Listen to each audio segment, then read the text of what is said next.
व्याकरण किसे कहते हैं इस पर चर्चा करेंगे। देखिए, सबसे पहले आता है व्याकरण क्यों पढ़ना चाहिए। देखिए, व्याकरण पढ़ने के पीछे यही एक उद्देश्य रहता है कि हम लोग जिस भी भाषा में पढ़े उसे शुद्ध रूप से पढ़ना, बोलना और लिखना सीखे। तो पहले बात करते हैं व्याकरण किसे कहते हैं। तो देखिए, मैंने लिखा है व्याकरण उस शास्त्र को कहते हैं जिसमें पढ़ने से मनुष्य शब्दों की उत्पत्ति, शुद्ध लिखना और बोलना सीखता है। तो देखिए, इसमें साफ यह होता है कि हम व्याकरण अपनी भाषा को लिखने में त्रुटियां ना हो, इसीलिए व्याकरण पढ़ते हैं। देखिए, व्याकरण का मोटिव मेन होता है कि लिखने में अच्छा होना चाहिए। बोलने में व्याकरण का उपयोग उतना नहीं करते, लेकिन लिखते समय व्याकरण की शुद्धियों को ध्यान में रखना बहुत ही महत्वपूर्ण है, क्योंकि इसी पर हमें नंबर मिलता है। तो देखिए, अब चलते हैं कि व्याकरण के मुख्य कितने भेद हैं। देखिए, व्याकरण का मूल रूप से 3 भेद हैं: वर्ण विचार, शब्द विचार, वाक्य विचार। देखिए, वर्ण विचार के बारे में आप लोग को अगली वीडियो में मैं बताऊंगा, फिर शब्द विचार के बारे में और वाक्य विचार के बारे में। अभी आगे बढ़ते हैं।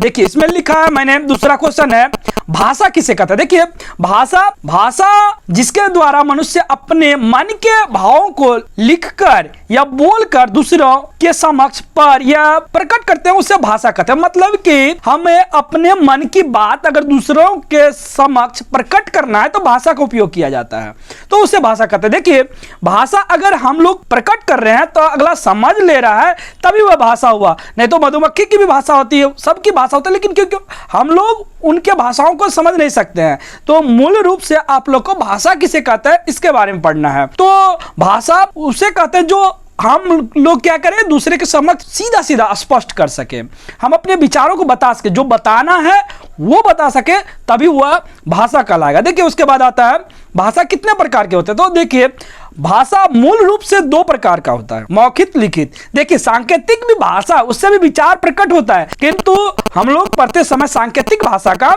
उपयोग नहीं करते हैं, वो सांकेतिक भाषा को नहीं माना गया है।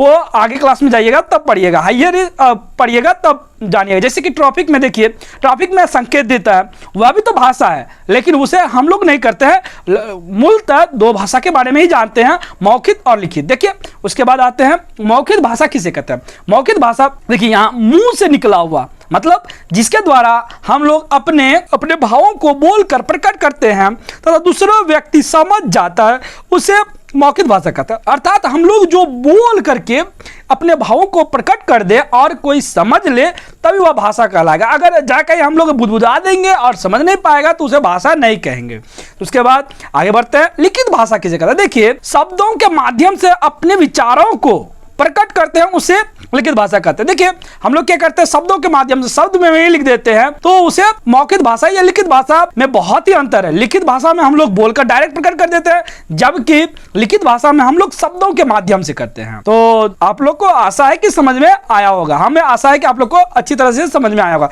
दूसरा क्वेश्चन देखते हैं, महत्वपूर्ण क्वेश्चन है।